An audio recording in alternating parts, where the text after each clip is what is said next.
All right, you guys who just tuned in as the Pete Shepard Show just went off the air.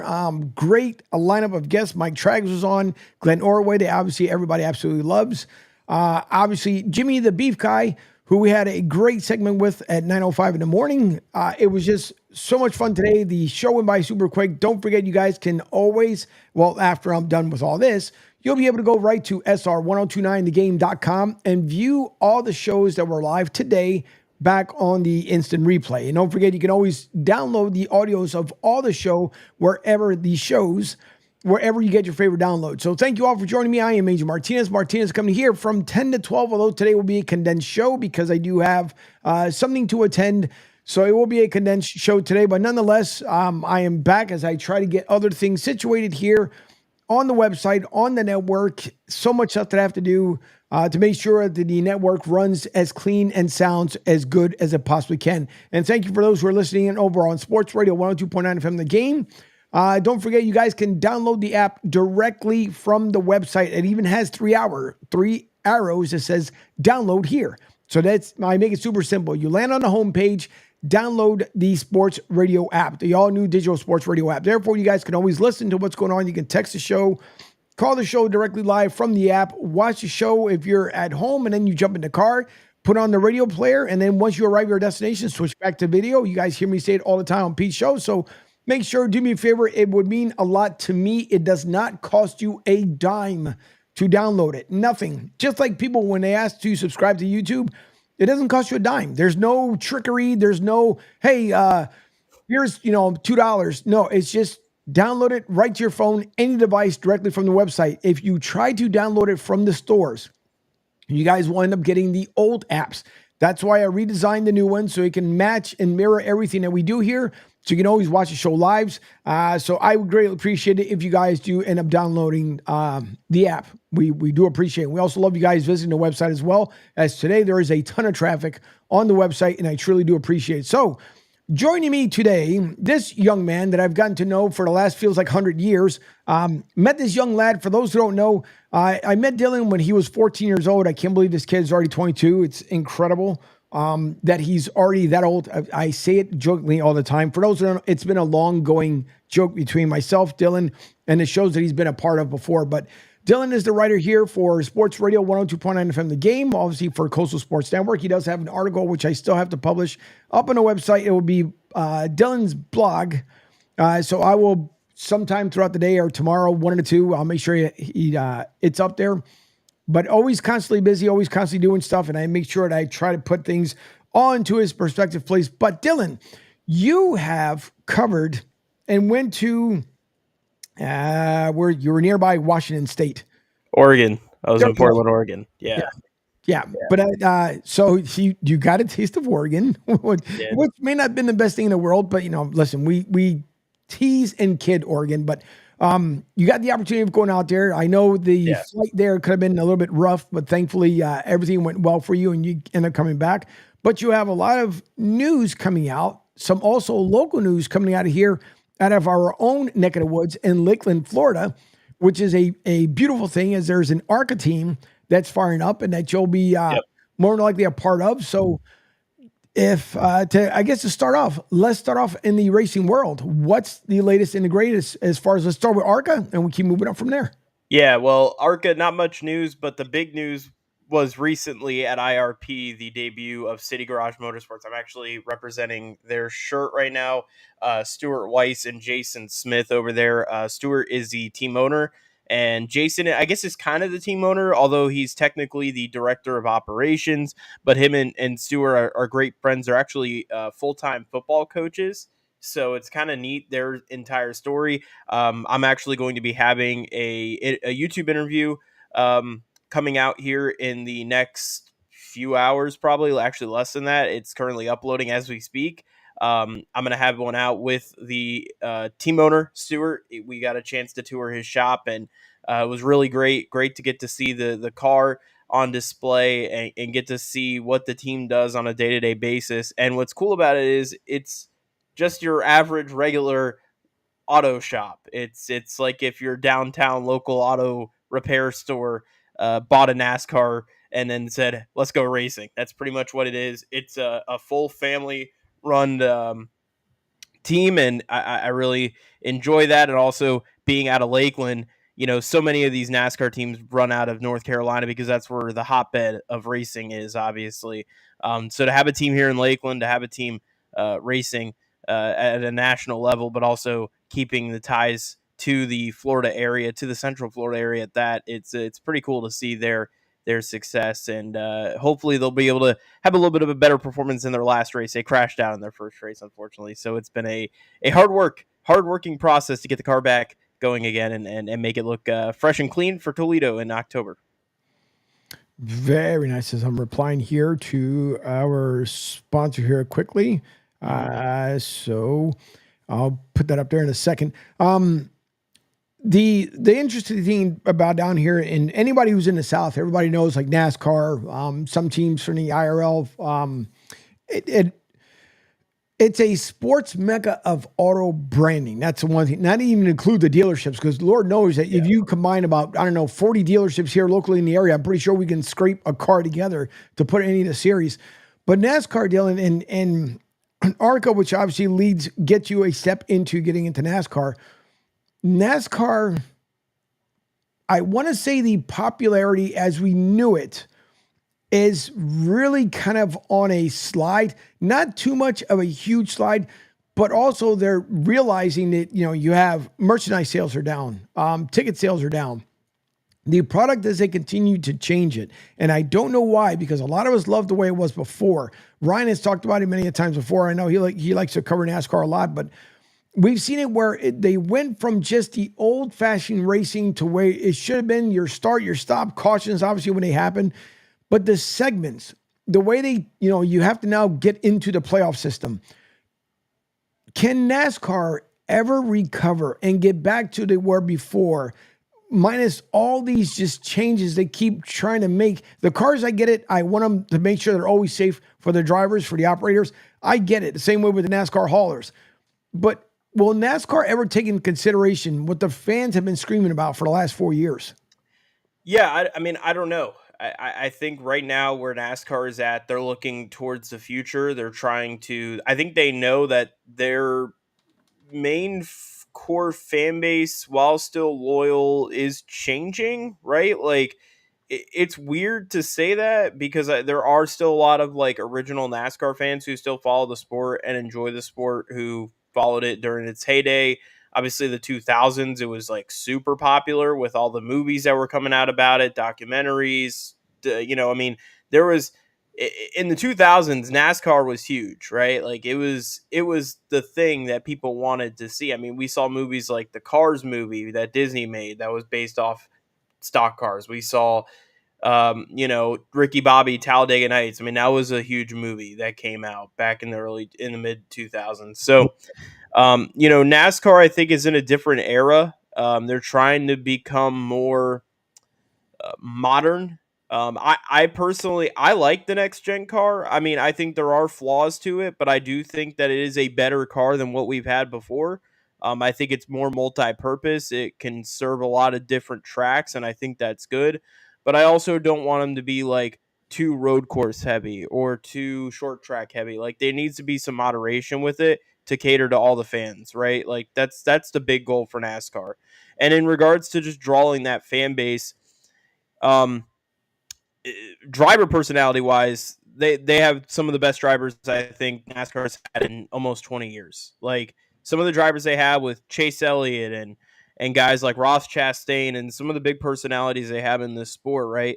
Like there are really, really talented drivers right now coming through the ranks, and it's almost getting overloaded, right? Like you just see like a guy like Connor Zilic, who just signed with Junior Motorsports. That kid is on the rise. He's only 18 years old, and he's already getting an Xfinity ride, and he's only racing like 4 or 5 races in his Xfinity career. He's been racing in Mazda MX-5 Cup, and he's dominated. So, it's getting younger. I think NASCAR is just getting younger in regards to the drivers that are coming in, the way that training is, the way that guys prep for these races. Like everything is becoming more modern nowadays.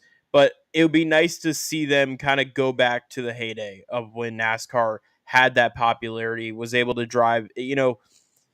they need to be able to rely on their roots, because that's where NASCAR is built off of. And I think that's got to be something that NASCAR cannot forget as they move forward here into the future, because once they start doing that, then the sport becomes watered down. It almost becomes European. It becomes foreign to maybe some people. And that's probably not what you want to do, because this is an American sport, and this is arguably the biggest American racing series that we have in the US. So you don't want to water it down and make it too foreign for people who are coming to the races and who have been lifelong NASCAR fans like me, like you, and like the general population that usually is at these races.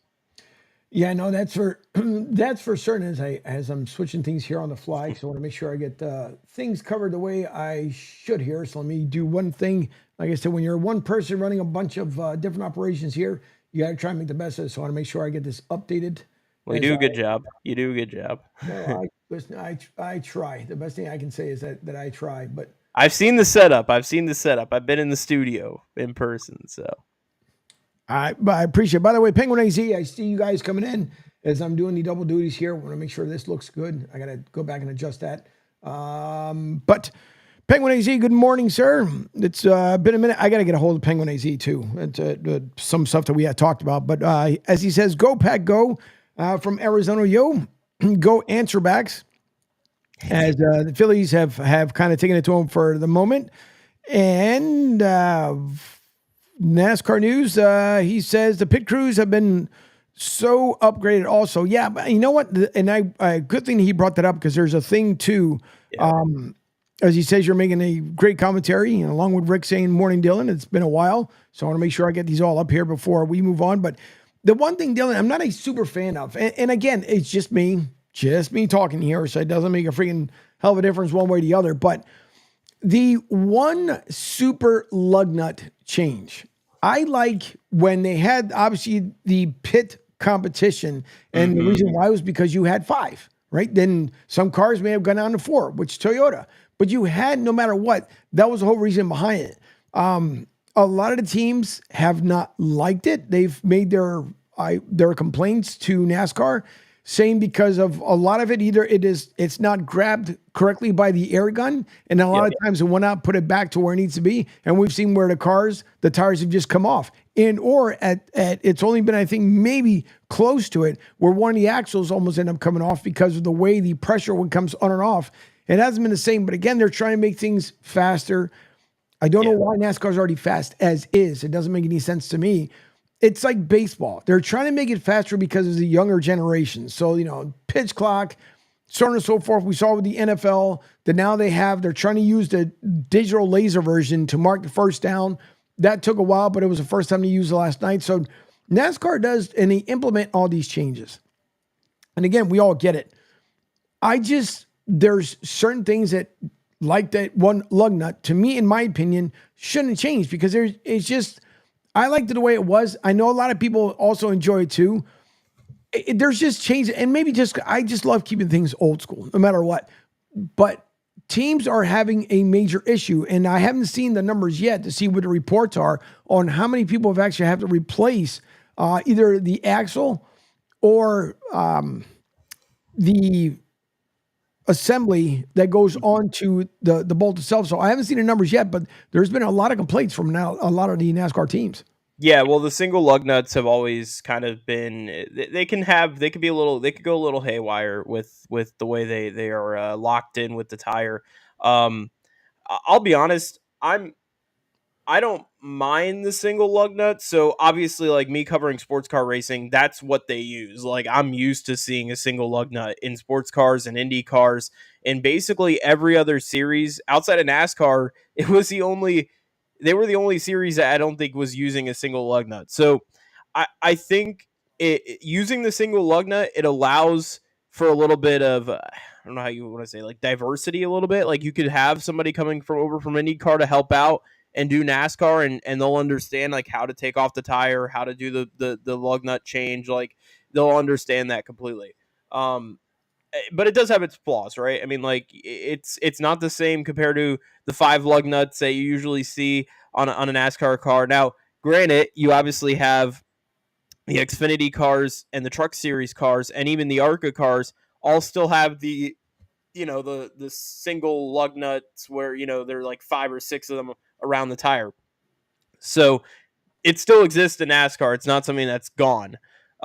Which is kind of surprising, right? Like if you're going to go and like, okay, so if you're going to have NASCAR, right, and you're going to have your Mhm. main series have the single locking lug nut, if you're going to have that series have it, why not have everybody else have it? Because Correct.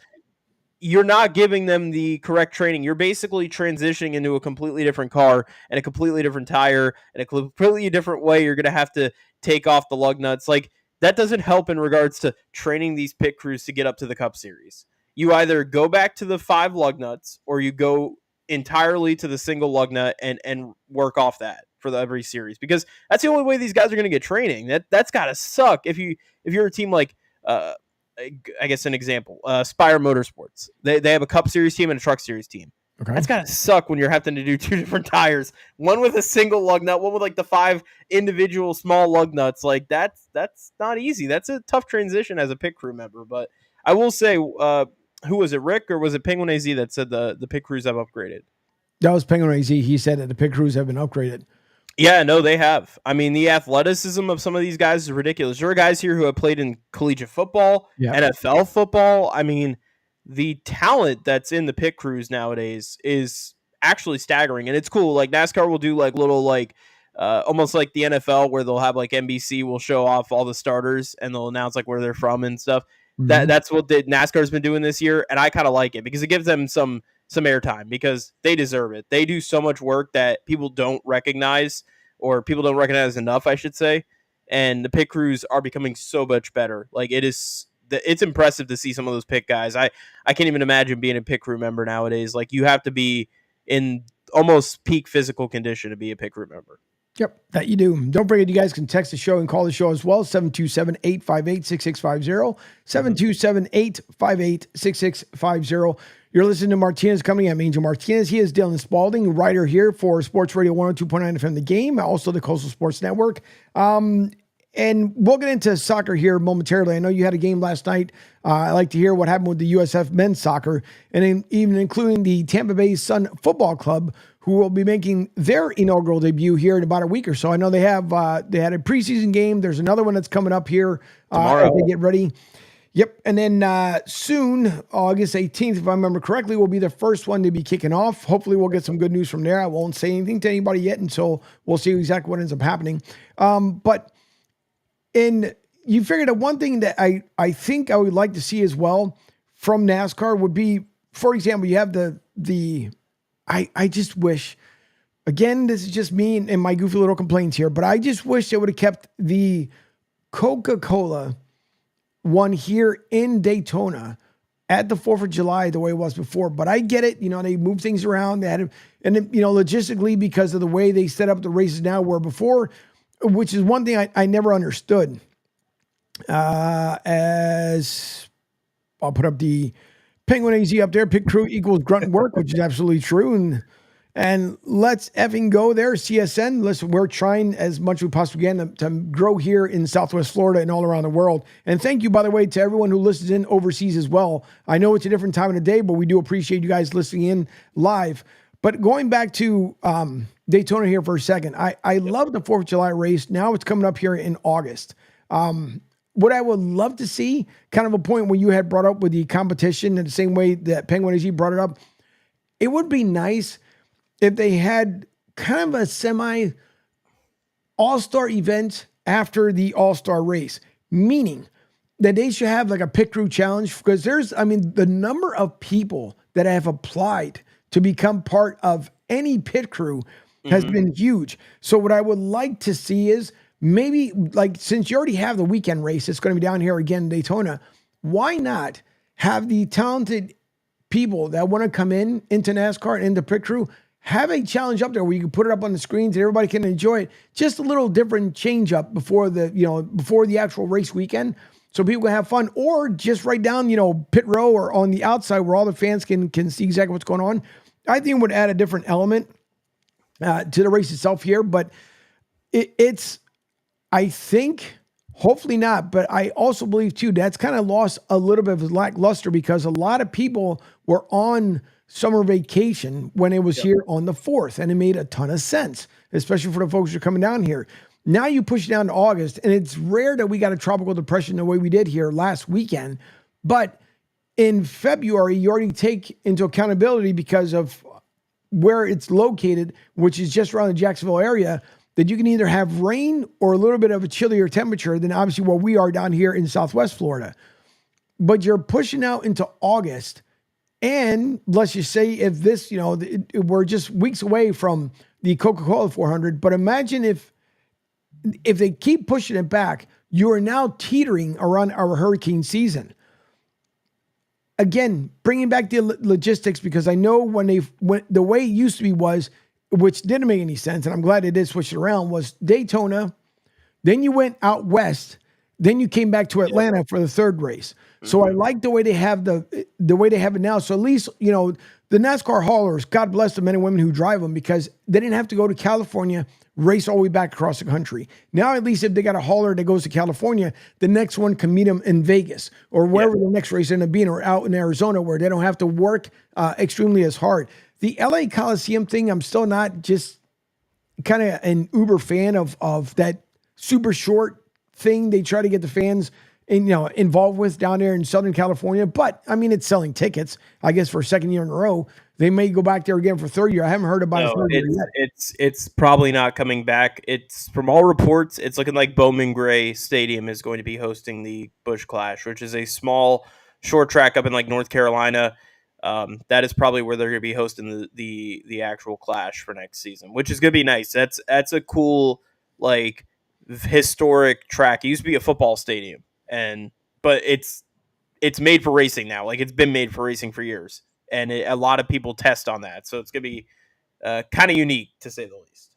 Well, see, that would to me make some more sense, because again, it's just you have to. And when let's think about it again, where you're now going across the country, getting your teams ready, getting the adjustment, but you still start the season off in Florida. So it kind of doesn't make any sense to really go out west to come back east and then be here for the 2 weeks leading up to, the Great American Race, to then head back out west again. But I'm glad they switched it. I know they tried their best. They tried to incorporate some of the LA, kind of feel and vibes and whole nine yards, but it's just, I know this season didn't sell out as much as the first one, but in LA, there's not a lot of folks that are NASCAR fans. I mean, not for nothing, but they're not.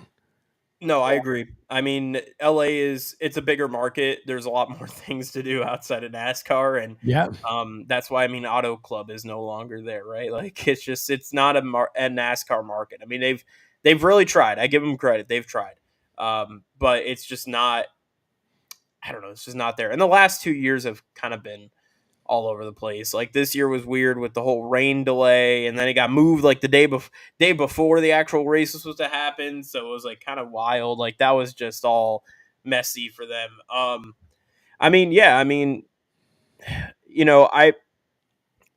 of the thing about Daytona with them moving, I think, July 4th is, I think, partially entertainment, like TV. Like, they wanted to put that race right outside the playoffs, like right at the cut line, Right. for entertainment purposes. I mean, that's kind of what it is, right? Like, Daytona is an entertainment track. If you're not a NASCAR fan, you may actually watch Daytona even still, because it's an entertaining circuit and there's a lot that happens. Like, anything can happen on that racetrack. Everybody obviously watches the Daytona 500. I was there. It's crazy. It's the biggest race of the year, and that will never change. Them moving it from 4th of July, it's disappointing, obviously. The tradition was always there. It was cool that they had it during that weekend. I have enjoyed them having it at the cut line, because I think it has provided a lot of action, and there's a lot of drama that happens. Definitely some tears that have been shed. And fortunately, they actually haven't had many rainouts for this August race. They've only had one rainout that got moved to like Sunday morning at like 11 a.m. 2 years back. But they've been pretty lucky the last 2-3 years. And I was there for the first race that they had on the cut line, and then I was there just last year, and hopefully we'll be there this year. Obviously, we had we'll wait to see what we hear from the NASCAR peoples, but I think it's gonna be. It'll be nice to see it back on July 4th, but I doubt it will happen. I doubt it'll happen because they're trying to make that Chicago race kind of that July 4th race now. Yeah. And I don't know. I feel bad because Chicago just hasn't had a chance. They just haven't gotten a true chance to really showcase what Chicago is because it's been torrentially downpouring every single weekend that they've had it. So Yeah. I don't know what to feel about Chicago. Like it's like I want it to work. It'd be cool. Like I like street racing. It's fun. But I don't know how to feel because I haven't seen an actual race at that circuit. So I don't know. I mean, I don't mind Daytona where it's at right now, but it is like it's a 4th of July tradition, right? It's like the Rolex 24. It's like the Daytona 500. It almost felt like it had to stay there, but I mean, I guess I'm fine with what they have now because it has been entertaining to see them kind of racing into the cut line. And obviously, this year is different. It's like a race before the last race of the regular season because of the whole Olympic thing. So this schedule is probably going to be trashed because next year it's like going to be a completely new schedule. And I think they're going very heavily out of the country. I think they're doing a race in Mexico City and Canada next year, in my opinion. Yeah. But it's okay though. I mean, now let's think about it here because I know we're coming up here on the break as well. But Yep. what if they decided try it for an experimental season where you switch the dates, then make the 4th of July back here in Daytona, and then make the August race in Chicago, where you would have probably a little less likelihood to be able to, as far as the rain, because you got to figure, I mean, it's going to be hot regardless. And maybe that's one of those factors too into it. But you're right, though. The last 2 years, it's been a rainmaker. And you feel bad for the people who travel to Chicago. I mean, it looks very cool on TV. We haven't watched it yet, as far as a person, but on TV, it looks really, really nice. And Chicago, great city, and regardless, like any other major metropolitan, they're having their issues right now, no different than Philly and everywhere else. But it would just be nice where you could actually see a sun-filled race so you can actually bring the people out and spend the money because Chicago is already kind of gridlockish from what my wife tells me all the time as far as the traffic out that way. But if you're going to think about the money, the logistics, everything that's put into place for that race weekend, and then you get rain, like when they arrive there, it's sunny or maybe even partly cloudy. But then as the events get closer and closer, it's almost like the rain's like, yeah, we're going to rain on your parade all over again. It's rare when it happens here in St. Pete, when they have the races here. But it's different. Like here, it comes and goes. Like, 15, 20 minutes max, and then poof, it's gone. And also it's March. It's March too. So the weather's a little bit different. It's always feels like in March it never rains. Like it's always usually really nice. It's kind of coolish a little bit sometimes. Like we get really good weather for the St. Pete race. Like we've always had really good weather for the St. Pete race, I feel like. And it shows. Like whenever you watch the race, it's always sunny, beautiful. Like it's fantastic. I hope Chicago gets a chance. Like I would like them to succeed. I think that's a market that NASCAR can thrive in because Chicago is a blue collar city. Yeah. Like that is a NASCAR almost hub, if you will. And it's a major hub because they're in downtown Chicago and people will hear those cars going by and they're going to be like, what the heck is that? Even if they're not a NASCAR fan, they will go to the race and buy a ticket because it's unique. It's different. Like they you don't see that often. So I hope they bring it back. I hope it succeeds. In regards to moving it, I don't want it to be the last race of the season, right? Like I want it to be I don't mind it in August, just it cannot be the cutoff race. I don't want a road course being the cutoff race because there's too much I don't know how you would say this, bias with that because there's so many good road course racers, and I feel like having a super speedway to end out the regular season is actually a good way to go because it really does provide the idea of anybody can win this and anybody could get themselves into the playoffs through this race. So maybe they put Talladega there, but that's freaking hot in Alabama in August. I can only imagine. Atlanta, again, another hot one. I don't know. Maybe add a third Daytona race.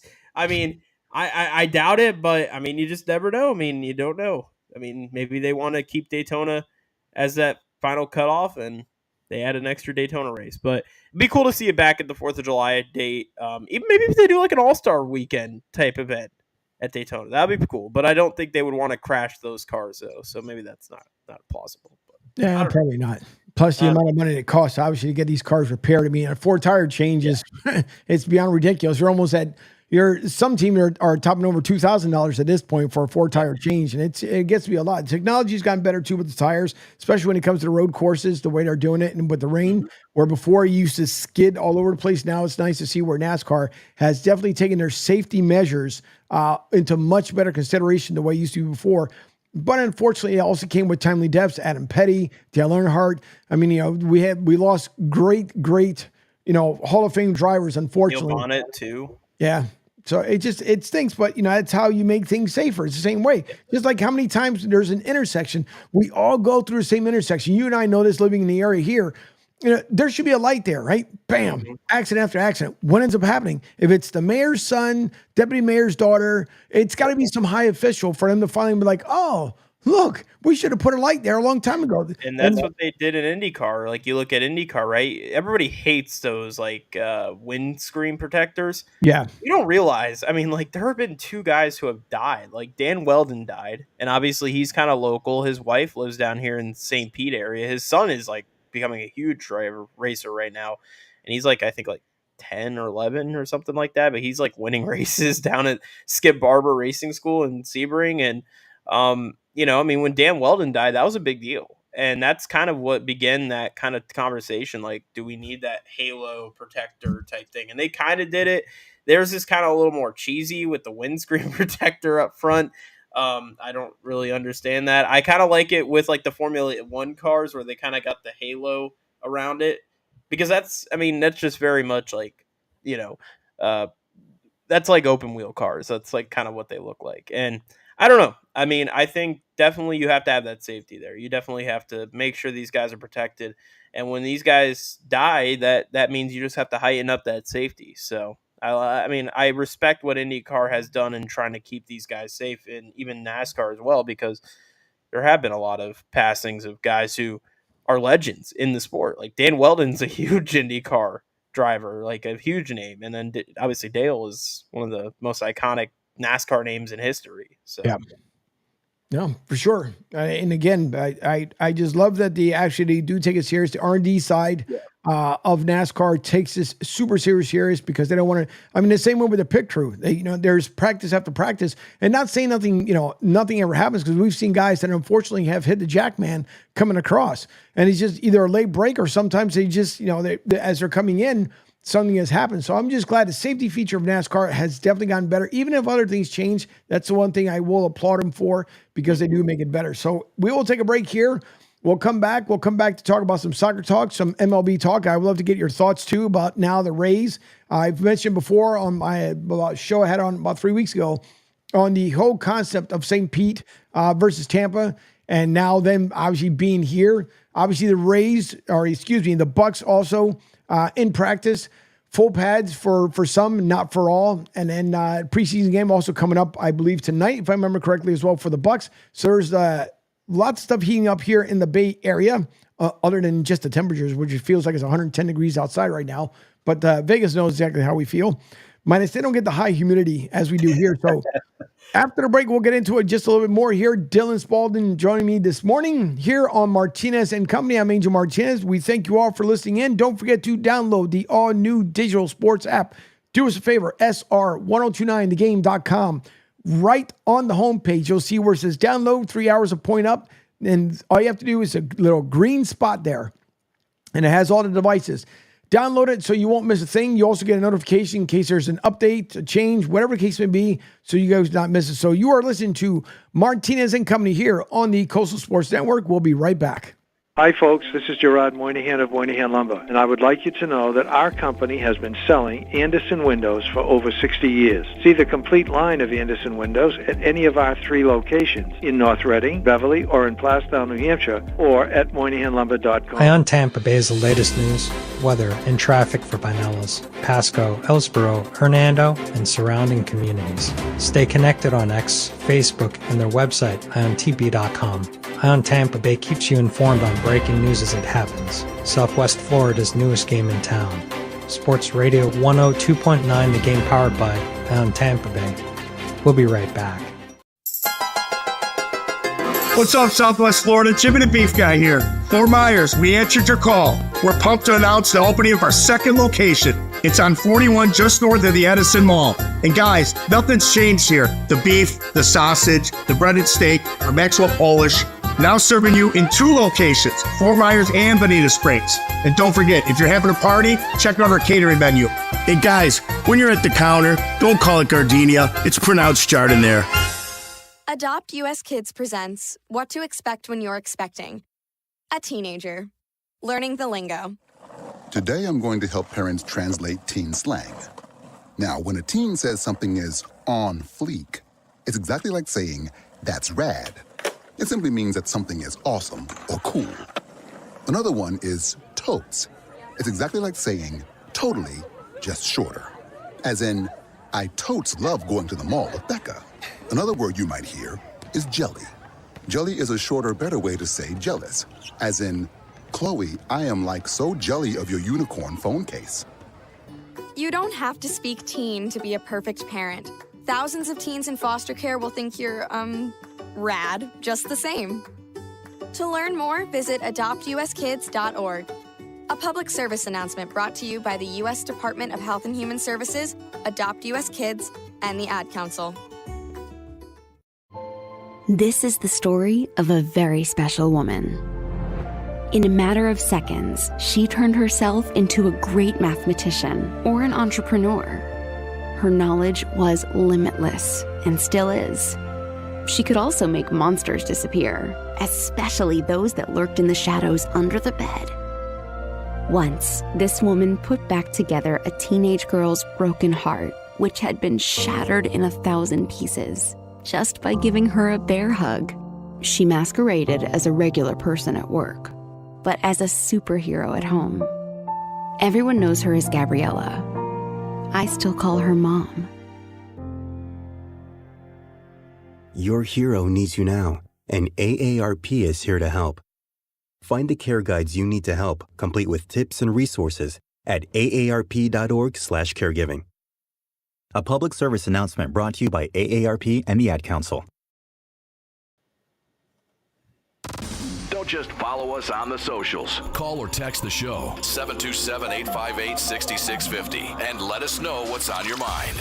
Now back to Martinez and Company. Welcome back. It is Friday. Quick week here. 10:42 here on the East Coast. Of course, what is it, about 7:43 on the left coast. You guys, you hear me saying the left coast. Don't read into that. I've always said that even when I lived in Philly, it is the West Coast. But because we're on the right side here of the U.S., they're on the left side. I say that. So a lot of people get upset. Why do you call it the left coast? Like, it's got nothing to do with politics, folks. Relax. It's just the left coast, all right? It's over there on the west side.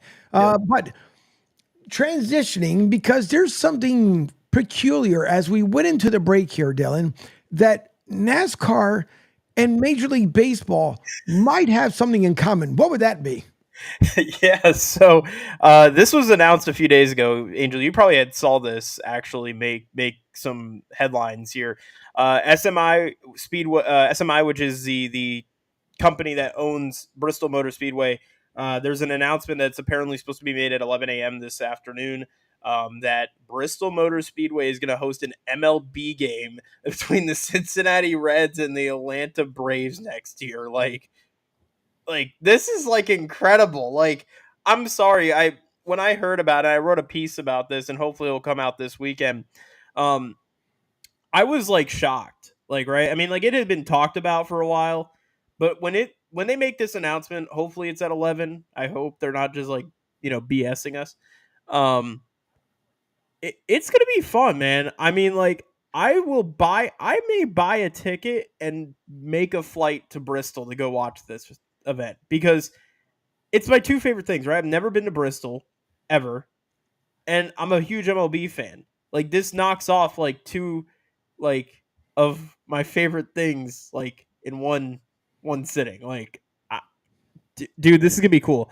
I don't know how they're going to set up the stadium. And that's kind of what I talked about as well, is like, they need to make this stadium as baseball friendly as it possibly can, right? I don't want this to be a joke. I don't want this to look like a joke. I don't want this to look like it's not supposed to be a baseball stadium. Like, I want this to be as best as they possibly can because, for one, you're catering to baseball fans, and for two, you're catering to the NASCAR population who's in that area. They have to make sure that this is a must-watch event, which it's going to be. And I know MLB is going to do a good job. I just want to see what the field dimensions are going to look like. Some people are saying maybe it'll be the Polo Grounds. It's like 600 feet out to center field. So I don't know. I'm excited for this. This is huge. So if it turns out to be, let's just say for all hypothetical purposes, it turns out to be, I would assume, okay, I would think because there are obviously the people in Tennessee that would love to see it, but even folks in the Carolinas and Virginia as well, the surrounding states, you would think, number one, it would be an absolute sellout for it. But then does it become like, I want to say a little bit better than the Field of Dreams, where you bring it back the following season and to kind of gauge and see, like, is it something that can happen? Like, I don't know, what would you call it? A somewhat of a midsummer to summer classic? I don't know. I don't really know what you would call this, right? Like, it's, first off, it's unique to say the least. Like, this is unprecedented. The only NASCAR track that has ever hosted an MLB game, and this isn't even really a NASCAR track because it's more of a football stadium, is the LA Coliseum, ironically enough. I wouldn't call it a NASCAR track because it's not a full-time NASCAR track. This is a full-time NASCAR track.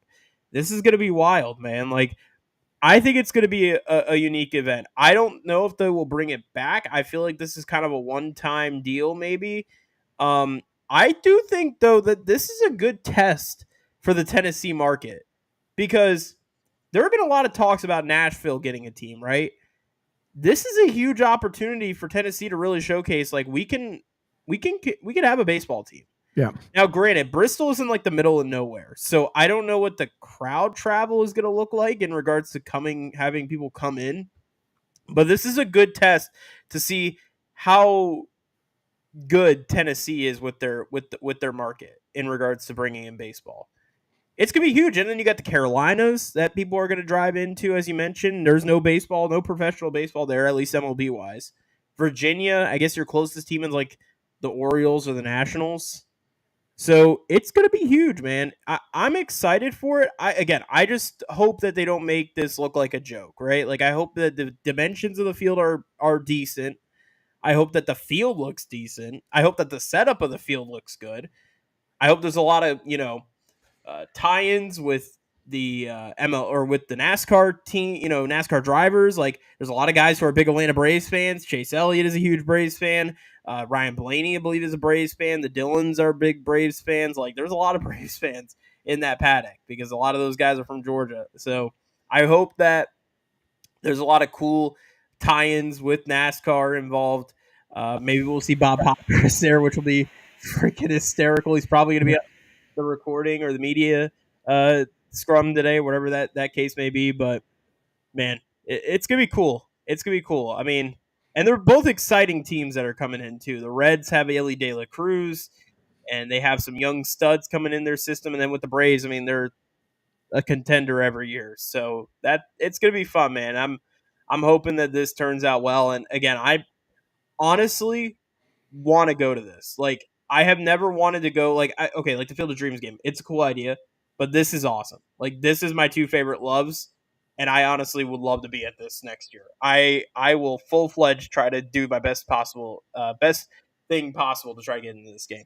I think the Field of Dreams, I can't call it a complete bust, but from what Major League Baseball had thought about what it was going to end up being, I don't think it was as or has been as successful as what they dreamt about. I thought the first game was awesome.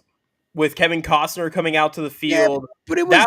it was a little scripted. Like, you could, obviously, it was a little, like, okay, you knew this was going to happen, probably.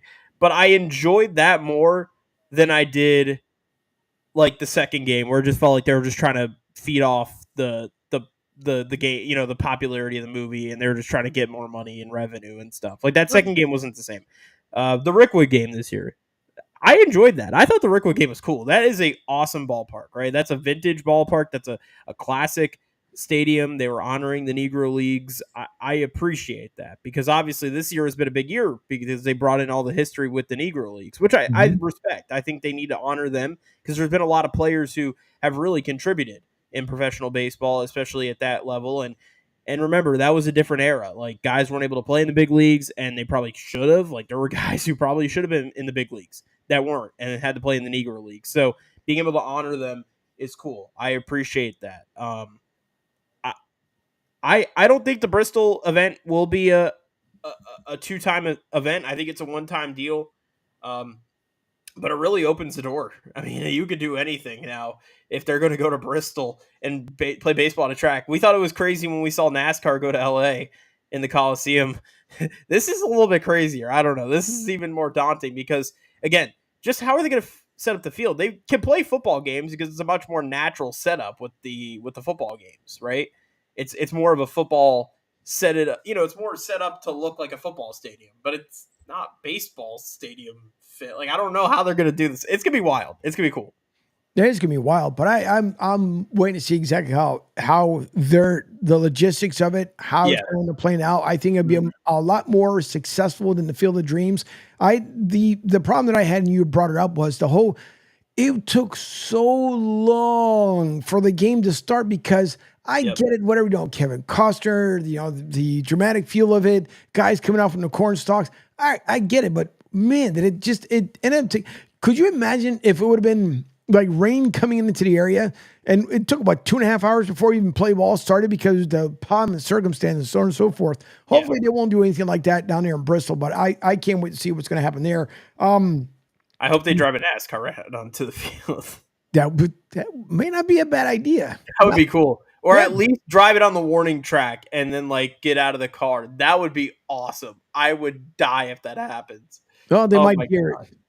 They could hear it. They might hear what you just stated there. So you never know. Never know how it plays out. But City Garage Motorsports will be the one to do it. There you go. Hey, that would not be a bad deal whatsoever. Wouldn't be bad. Before we get into the St. Pete deal with the Rays and how that new stadium is going to play out, I'd like to get your thoughts because I know you've been busy as of late.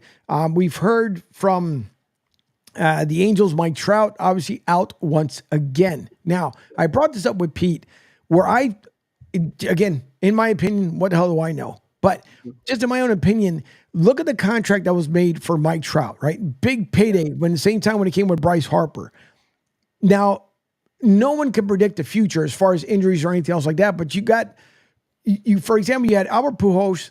They were hoping between the Pujols, Mike Trout combo, they would at least get one World Series before, 6 name changes when it came to that team. But now, just in my opinion, it seems like a bust when it came to not only did you not get a World Series, Albert Pujols, of course, went to St. Louis, retired. That's it. He was done after he was done with the Angels because they didn't bother to bring him back. And now you got Mike Trout, who has a huge contract still in front of him and will still get paid handsomely.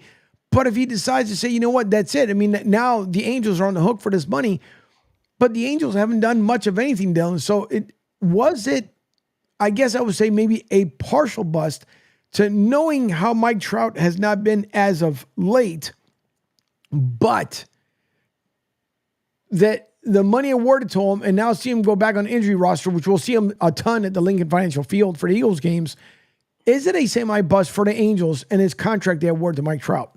No, it's not a bust because the Angels are the one that killed themselves, right? They shot themselves in the foot when they decided not to. I mean, they put the money in, but they just didn't put enough money in, right? Like, they didn't bring enough talent in. They didn't build their farm system right. They didn't develop players correctly. Like, there was just a lot that the Angels have done wrong over the last few years. Bringing Ohtani was genius. I mean, Ohtani provided as much as he possibly could to a team that didn't put their best foot forward, right? Like, the Angels just don't, I don't know. They're just an organization that just don't know how to develop players somehow, which sounds weird because they do with Trout and some of their other guys, but they just don't have that talent right now. I don't know, man. It's a shame. I mean, Trout deserves the money. He's going into the Hall of Fame no matter what, even if he wins a World Series ring or not, because of all the accolades that he's accomplished, especially at how young he was. It doesn't even matter if he's hurt the next 10 years. He's going to go into the Hall of Fame because of what he's done. I don't know, man. Like the Angels just don't feel like they care. Like they just don't care. Like they're allowing Mike Trout to basically waste his talents away in LA and he's not going to win a World Series. It's a shame. If he stays in LA the rest of his career, I'm telling you this right now, he's not going to win a World Series. Now he's not going to win a World Series, and it's a shame because he's the best player arguably in baseball, or was. I mean, he still kind of is the best player in baseball. I mean, even hurt, he could still be a good. I mean, I know he's hurt, but I mean, he still is a good player.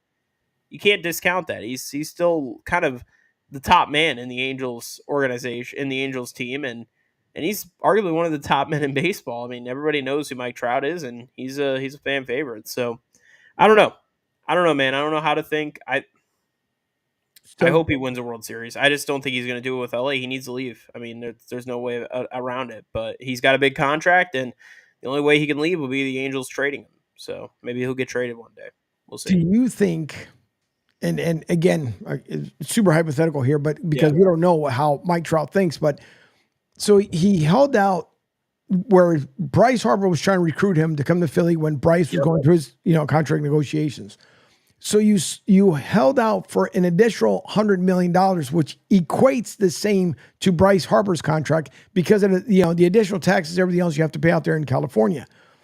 Do you think he could possibly be kicking himself in the high end, thinking like, damn, what if I would have listened to Bryce and we would have been the 1-2 deadly combo out there in the outfield? Now, of course, no one saw Bryce moving from right to first. And I understand it for, injury reasons and to elongate himself in baseball because he wants to stay a Philly even after this contract is over. But do you think that Mike Trout, somewhere in the back of his mind, says, man, I should have listened to Bryce? I don't know if he thinks that way. I think it's us as media and us in the news, if you will, like writing up recaps and stuff. I think we're the ones that know that. Like we're the ones that say, I don't know, like Trout, does he really want to be in LA? Is this kind of something like, is he tired of being in this with this team? Like, I mean, he hasn't done anything since he got that new contract a few years back. Like, I think, I don't know if he thinks that, but it's definitely something that we talk about a lot because it's something that is true. Like he should be on a better team. He should be on a contender.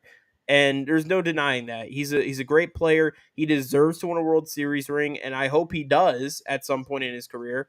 But LA is just not the place for him. Like, I think he's a company man. And I say that in regards, I think he just wants to be in LA. I think he likes the Angels, and the Angels have been good to him, and he's kind of been that face of the franchise. And the Angels wouldn't want to let him go, so I think it was kind of a mutual agreement between both of them. Obviously, you have to do that to sign a contract, but I do think, though, that Mike Trout he's a company guy. He's not going to go out there and say, oh, yeah, I want to leave this team. Like, he's very much invested to whatever team he's going to be on, I feel like. So I don't think he thinks that way, but I definitely do believe, like, us as media, like, we understand the situation he's in. He's not on a good baseball team. They've overpaid some players like Anthony Rendon, who's just absolute trash. Like, I'm sorry, but he's not the player he was in Washington. They've overspent on guys who haven't contributed, and then they've not spend enough money on guys that they need to fill holes in, right? Like their pitching staff. Like they don't put money in their pitching. I don't think they've signed a legitimate pitcher, like a decent arm in like, I don't know, 10 to 15 years. Yeah. Im Salmon might have been the last guy who's actually been decent for that pitching staff. So I don't know, man. I don't know what the Angels are doing. That team just does not seem to care about winning, just like the White Sox. Yeah, I was just about to bring that up. They just fired their manager. Oh, I guess we'll probably talk about that in a little bit. But yeah, I don't know, man. I until Trout leaves the Angels, he's not winning a title. Now, before we end up going into the break here, because the Chicago White Sox obviously being a hot topic. Obviously, Isaac Guillen, a lot of us love him, and he talked about it a couple of nights ago where he said he would love to be back there, and he felt like he had an unfair advantage when he was with the White Sox first time around. Looks like they got someone on a loan. I've heard that A.J. Pierzynski may get the nod once next year rolls around. I don't think A.J. wants a job. It seems like he really didn't want it. He kind of skipped on it like, no, I'm good. there's going to have to be a major overhaul with the White Sox. I know earlier today, Pete had talked about Mad Dog Russo was saying that they need to get rid of the owner. He's kind of like Jerry Jones-esque, I guess. He doesn't want to win. He reminds you of the Angelos. Peter Angelos down here in Baltimore. And look how long it took him before the Orioles became successful. And Camden Yards is an absolute beautiful ballpark. Oh, yeah, that's great. Yeah. Such a great spot where it's set up, Raven Stadium right down on the same strip, if you will. You come out of Camden Yards, come out of center field in the outfield there, make a right, walk right down the strip. You're right at Raven Stadium, which is really nice. You can walk through Utah Avenue there in order to get to it. But White Sox, how, Dylan? And as much as we love baseball, how did the White Sox wait so long in order to say, 'cause you had last season, which was bad, this season, which turned out to be an absolute joke. And not to say that Kevin Cash, by the way, may not be on the hot seat as well with the Rays, but how do you wait so long to finally say, all right, we need to change things? But now you have an interim manager, couple of interim coaches because they got rid of a couple of people. I mean, you literally, at the end of this offseason, which right now the White Sox are hanging out because they have no contention to go anywhere, but you're going to have to clean the entire clubhouse out. Yeah, well, first off, when you, to quickly mention the Kevin Cash point that you brought across with him being on the hot seat. I don't think he's on the hot seat. I think Kevin Cash, he has changed the culture of the Rays, right? Like, I don't see him leaving that team anytime soon. He's invested with the Rays. It just so happened that the Rays are building a stadium. They're kind of going in a new direction. It happens all the time. He's been through it already. He had to go through it when he got hired with the Rays. He got hired by the Tampa Bay Rays in 2014, and he had to go through a rebuild, and he got them to the playoffs the last 5 to 6 years, and he's done quite well with that. So, in my opinion, regarding the White Sox, though, going back to what we were talking about here. Yeah, they're definitely going to have to clean house. They're going to have to start fresh. All they have left is Luis Robert. That's their big name right now on the roster, and that's pretty much it. And Garrett Crochet, I don't know how he didn't get traded. That's the biggest shocker of the deadline is he didn't get traded. It's going to be interesting to see what the White Sox do. I mean, they are the forgotten brother, right? They're the brother that the Cubs don't care about. Like, the Cubs are the big brother. They get all the they get all the nice goodies and the toys and all that. They're the older brother. They're the White Sox are the little brother that the parents want to forget about, right? Like, that's kind of what it is. Dude, I don't know, man. I'm happy that Grady Sizemore got the interim job. That was kind of cool. I mean, for people who don't know who Grady Sizemore is, he was a very fun player to watch in his day when he was playing for the Indians. And I believe he might have played for the Reds or Rangers, one of them. He played for one of those teams. He was fun, and I'm excited to see what he could do with this team. I don't think he's going to be the next manager of the team. I do think they will go in a different direction. But it would be cool to see how he does, and maybe he could find a job somewhere. I mean, they had posted that he was only getting paid $15 an hour last year to be an intern for a team, and now he's a interim manager for a team, which is kind of cool. So I don't know, we'll see. But yeah, the White Sox definitely need to make some changes. I mean, it just feels like they just want the season to be over. I think some of those guys are checked out. Miguel Vargas, there was a photo of him just like sitting in the clubhouse or the dugout and just like so depressed after getting traded because he got traded from the Dodgers to the White Sox. And I'm like, that sucks. Going from a star-studded team, now you're on the worst team in baseball. That's rough, man. So, yeah, White Sox are definitely going to have to do some clearing house this offseason. Yeah, they are. That's for sure. So we're going to take a quick break here, and I do mean a super quick break, folks, because we're going to be a condensed show today. Dylan Spalding joining me today here, writer for the Sports Radio 102.9 FM The Game, also for Coastal Sports Network, because there's a press conference to attend, so I got to make sure I get there on time as well. But we thank you all for once again tuning in. Don't forget to download the all-new digital sports radio app here, Southwest Florida's newest game in town, at sr1029thegame.com. We would truly appreciate it. Again, it does not cost you a dime at all, period. It doesn't cost you anything. Download it, therefore you guys won't miss a show. As I mentioned before in the past, if you're at home and let's just say you're going to go work out, then once you get in your car, switch it over to the radio player so you can listen in live. And then once you get over to your workout center, wherever you prefer to work out, then put the show back on live so you can see the live video feed because it's right there for you. Live radio, live video platform. The same way you can text the show, call the show from there, 727-858-6650. And you can always make, at the bottom of the page, there's always a place for you guys to make a comment. Something you like, something maybe you like to see come over to the network. Whatever the case may be, give us a feedback. We always appreciate it. So after the break, we'll get into the, as you had mentioned about Kevin Cash. And it looks like the Rays are back into rebuild mode. But this time probably for a better reason because they're going to have to go into that rebuild mode in order to bring good quality players here when the new stadium comes around. So we'll get into that, some soccer, then we'll wrap up the show from there. So we're going to take, I do mean a super quick break here. So right after that, we'll get back into it. You are listening to Martinez Company here, Angel Martinez on the Coastal Sports Network. We will quickly be right back. Hi, folks. This is Gerard Moynihan of Moynihan Lumber, and I would like you to know that our company has been selling Anderson windows for over 60 years. See the complete line of Anderson windows at any of our 3 locations in North Reading, Beverly, or in Plastown, New Hampshire, or at MoynihanLumber.com. Ion Tampa Bay is the latest news, weather, and traffic for Pinellas, Pasco, Ellsboro, Hernando, and surrounding communities. Stay connected on X, Facebook, and their website, IonTP.com. Ion Tampa Bay keeps you informed on breaking news as it happens. Southwest Florida's newest game in town. Sports Radio 102.9, the game powered by Ion Tampa Bay. We'll be right back. What's up, Southwest Florida? Jimmy the Beef Guy here. Fort Myers, we answered your call. We're pumped to announce the opening of our second location. It's on 41 just north of the Edison Mall. And guys, nothing's changed here. The beef, the sausage, the breaded steak, our Maxwell Polish. Now serving you in 2 locations, Fort Myers and Bonita Springs. And don't forget, if you're having a party, check out our catering menu. Hey guys, when you're at the counter, don't call it gardenia. It's pronounced Jardiniere. As I said, super quick, we're back. Thank you once again for tuning in, as it will be a condensed version, live version show. Nonetheless, here Friday, it is 11:07 here, or 11:07, if you say it properly on the East Coast.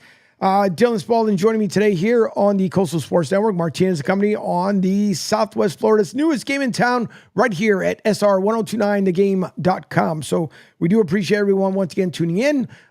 Jimmy, who is the latest sponsor here to join the show, was on this morning with us with Pete. I wish I had the instant replay. Tons of energy from Jimmy.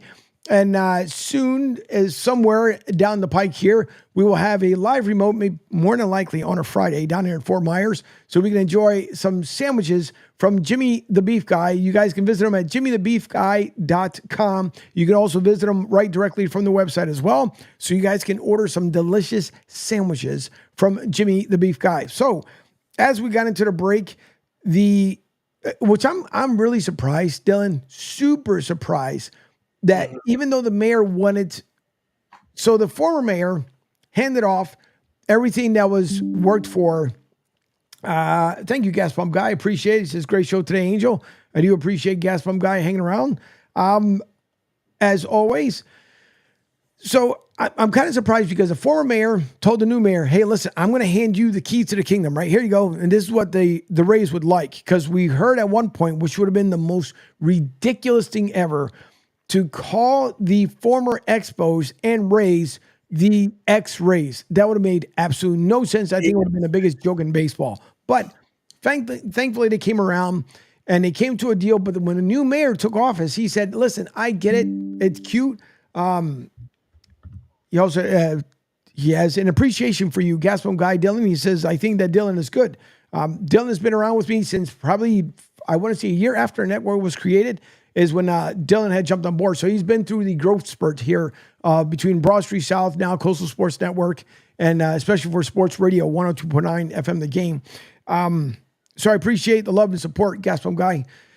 The new mayor said, I want all these developmental teams or developmental contractors come in. Let me see what you guys have.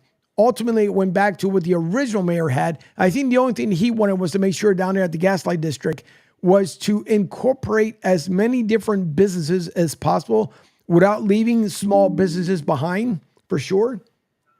And I'll get to a comment here. As Jerry from Rhode Island says, I'm still hearing Joe. I have a lot of micro comments. We'll leave it to but you'll leave it too late for me to call in. I don't think Trump wants to be out of contender. I don't know if he can play under pressure. Trump? You're talking about the president? The former president? Where the heck did that come from? I don't know. Jerry, if you can call in 727-858-6650. I'm trying to make that one make sense of that as well. If not, always, you can shoot me a text and let me know exactly what it was. But Trump, the only one I can think of right now is Donald Trump. Yeah, 45. Yeah, that's the one I can think of. Not sure. By the way, Angel, I don't know if I was. Is there a way you could pull up your Twitter feed? Maybe you could pull up the ML. Excuse me, I'm like dying over here. The MLB has announced officially the Speedway Classic. That is what the game is going to be called.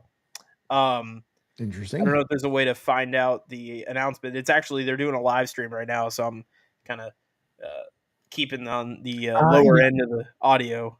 So I can't, unfortunately I cannot bring up the live feed. If I do, I'll get friggin' banished forever. No, not the live feed. Just, I was going to see if you could pull up the picture on the article that they had. That is what the stadium is going to look like, apparently. No, let's see if I can, as we're making some magic work here, but and guess when the game's going to be? August 2nd, the day after my freaking birthday.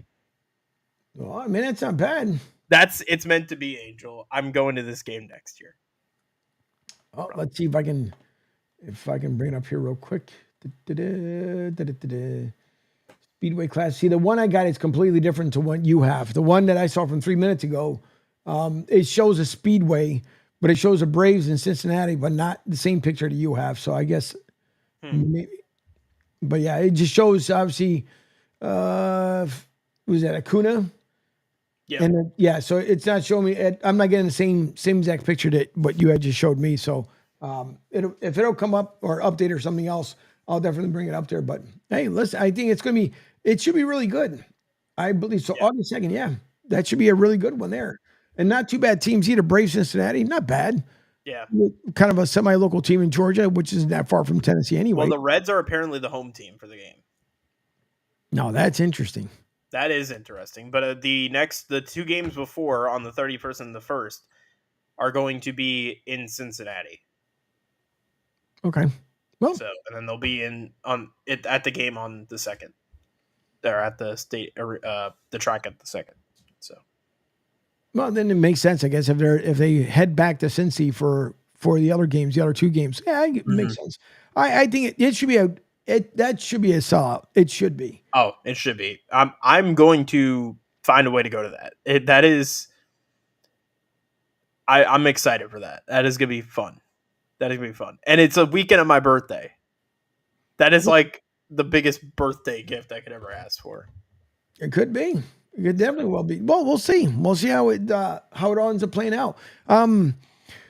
Your thoughts now that Kevin Cash obviously has to rebuild this team. I mean, they're selling out. Thankfully, they're not nearly as bad as the other Florida team, being the Miami Marlins. But in order to bring in, because you figure they said about 2028, this new stadium should be, designed, built in the whole 9 yards.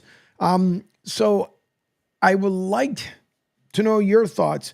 One is, I think it's going to be probably a beautiful ballpark, even for here in Florida. They want to try to keep as much as the sunshine, the rays. That's the reason why they're named that. But they want to bring as much natural light from the outside during the day and then in the evening time, so people can get a nice panoramic view of the ballpark when they're walking around and stuff. But I'd like to get your thoughts, though, on how St. Pete finally, after such a long battle of going back and forth, even though I think for Ybor City, a lot of people would have preferred that, because a lot of the folks that come down I-4 and 275, when they're out, even 75 for that matter, when they're living in Orlando, Lakeland, and areas, but they keep it in St. Pete. Obviously, we know Howard Franklin, it's a complete and utter mess to get through there, but it's in St. Pete. The renderings of it look really nice. So I'd like to get your thoughts, because I know I haven't caught up with you as far as that for the Rays, but what's your feeling like with this now new proposed stadium that's coming in 2028? I'm fine with it. I know people are disappointed it's not in Tampa, but this was the best opportunity they had, and they had to go with it. I think if they had a chance to make it in Tampa, they probably would have. but I do think that this was the best chance they had to get a new ballpark is in St. Pete. St. Pete wanted them in that area. They wanted to keep them in the area, and that's going to be huge because that's going to grow that city, hopefully. Tampa and St. Pete, yeah, they're connected. They're basically the Bay Area. They're like 30 minutes from each other, but that's going to be huge. It's going to connect those cities massively, and it's going to bring a lot of people to that area. I really hope that it's like an Atlanta situation where the stadium has a lot of, neat things to do. They have all the food options. They have little restaurants. Like, I think it's going to be I hope it's going to bring in a lot of people. And I hope it will. I think that first year is going to be cool to see all the people coming in. And I would like to go to opening day that year when they open the new ballpark, because I'm excited. I'm excited to have a new ballpark. I'm a big baseball fan. We're both big baseball fans. So to have a new ballpark in the area for the pro team, it's exciting. It's cool. Yeah, I agree. And the final thing we wrap up the segment here is, again, we're going to cut it down about a half hour short here for today because I have to travel out. But finally, the Tampa area, well, two actually different news is. One is from the basketball league that there's going to be yet another new professional basketball team here in the Tampa area over at the Wesley Chapel Sports Complex. That is an absolute beautiful complex. I've been there many, many times. It's great they're going to have a venue there prior to where they had it, where now the Tampa Bay Sun Football Club will be playing at the same venue. But it's nice to see that Tampa finally got a team back here again with the basketball league. We're hoping that they are as successful, if not more successful than the Tampa Bay Titans, which was the first professional basketball team here in the Tampa Bay area. So it's good to see that they're bringing the team here. There's no name of the team yet. I'm pretty sure there'll be updates coming around. They'll figure out, or if not, maybe at the presser at one point or another, maybe they'll put it out what the new name's going to end up being. I'm pretty sure it'll be obviously something Tampa Bay related. I don't see the Tampa Bay Gators. I don't see that coming, but Tampa Bay Gators. Yeah. Hey, who knows? Hey, you never know. Yeah, we got enough of them around here. But the other point, too, is we have from the United Soccer Football League for the women's division, finally a professional soccer team as well, other than the men's side being the Rowdies. But now the Tampa Bay Sun Football Club, the women have arrived here in Tampa over at Riverside Stadium, which is, if you guys know, it's right in the heart of the Riverwalk. You guys can't miss it. They've added some nice upgrades to the high school. And the cool part about it is that once they're done playing there, as they're getting their stadium, their permanent stadium built, the nice thing is that the high school is going to really enjoy all the upgrades because they put in new stands, definitely new bleachers. It looks nice. Yeah. So I'm excited to see what's going to end up looking like. It's going to be really cool to be on the Riverwalk there for a game. That's where the Titans obviously played. That's where we called the games there for the Titans. So it'd be nice to see the change in that venue. But they're getting ready to launch. I know they have a lot of stuff still to work out prior to kicking off their season. But a lot of excitement, a lot of the women that are on the team, the athletes, first time for them being at the professional level. And I believe they may have one or two kind of seasoned veterans that have come from different areas. But the expectation, I think, for the Tampa Bay area is a lot of people like to call it Tampa Bay because of the wins that have happened here as of recent between the Lightning and then obviously the Bucks. How big is this now, Dylan, for the area, not only for obviously for soccer itself, but even for the younger kids, whether being boys and or girls who love to play soccer, that they now have a team to actually root for here, minus again down in St. Pete with the Rowdies. Oh, it's cool. I mean, it's awesome. I'm really excited for this new team coming in. They're going to be on a great broadcast platform in Peacock, so every game is going to be streamed on Peacock, which I didn't know. So that's pretty big. Like, that's a reasonable streaming service. I have Peacock, so I will actually be able to watch every single game when they're on the road, and I'm looking forward to seeing that. And I'm excited. I'm really excited because it's a new team, right? Like, you get to really be behind this team from the get-go. You get to learn about these players. You get to see the first goal. You get to see the first kickoff. Like, it's cool. Like, you get to be a part of history in the first season. I mean, that you can't ask for any more. And obviously, hopefully, we'll be able to get some coverage of the team this season and be able to go out to some of the games. And we're trying to see maybe for tomorrow if we could try to go. But nevertheless, I mean, It's exciting, man. I mean, I'm looking forward to seeing how this team performs. There's a lot of question marks because we just don't know how the team's going to be shaped with Denise Schilte Brown as the head coach, the former USF Bull women's head coach. So I'm excited for it. It's going to be cool. It's going to be exciting. And hopefully it's a success, man. Hopefully the first year is going to be good. There's a lot of talented soccer players in this area. We've seen that, in indoor soccer. We've seen it in outdoor soccer. There's a lot of good players in this area. So hopefully, we see some good action. First game is technically kind of tomorrow with the preseason. Well, they played yesterday, but it was an exhibition, but no fans. Tomorrow there will be fans, and there will be a preseason game against the Fort Lauderdale United. And then you have the first game against Dallas Trinity, which they're playing at the Cotton Bowl. I didn't know that. That's actually kind of cool, too. It is cool. So I'm looking forward to it, man. The stadium looks awesome, right on the water. It's going to be a really neat venue to watch soccer, and just it's going to be beautiful. I mean, it's right on the water. That is awesome. Like, that is what all of us wanted for the Rays Stadium and for some of these other ballparks. You kind of have it at Al Lang with it being right on the water, so it's going to be cool. I'm looking forward to it, and I hope they succeed. I really hope they have a good season in their first year, and hopefully the radio station will be out there covering some games this year. Yeah, it'd definitely be nice, and we'll see. I mean, they again, prime spot because Armature Works is right there, so post game, depending on how late, obviously, the games end up running as the schedule continues to keep evolving. But it'd be nice to see when everything comes to fruition here that, the area is definitely going to benefit as they normally do anyways, so that's going to be great to see. But we will end it with that. I'm pretty sure next week we'll bring up, as long as they have our stats and stuff for us here for next week, we'll bring up the Tampa Bay Sun Football Club and see how they did over the weekend, and then get everything kind of geared up and see how getting ready for their very first game. And hopefully they will. I think they're going to put a good product out there in the field, which would be nice to see. So stay tuned for more of that stuff. It'll be good to talk about for sure. And then real quick, as we're ending the show here, how did the USF men's soccer team do? Yeah, so we won last night. It was a 1-0 final against the against East Florida State College, a JUCO college team. They had their first exhibition, as well as the women's team as well. They played the Tampa Bay Sun last night, which was pretty exciting. But again, it was closed to the open public, if you will, and also closed, I believe, also to media as well.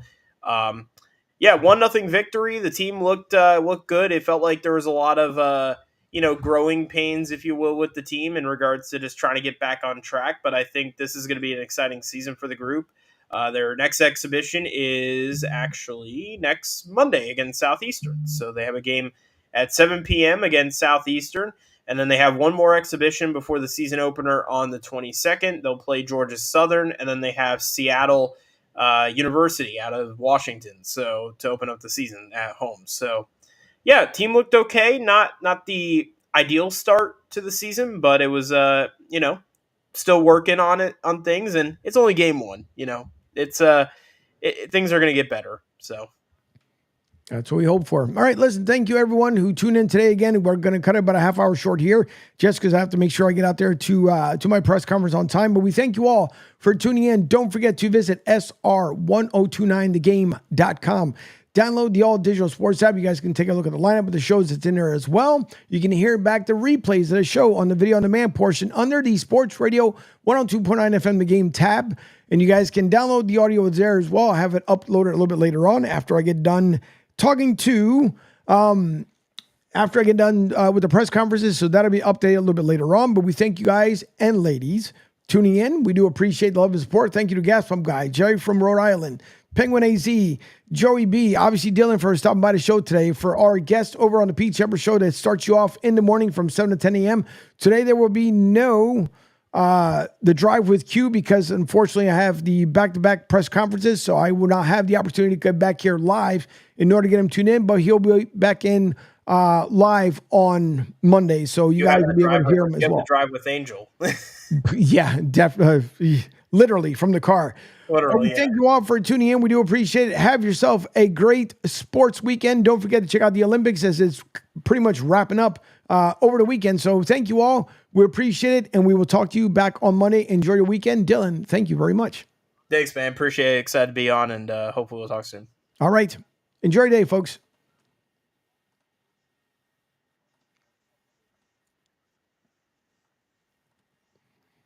All right. That's done. That's done. Now.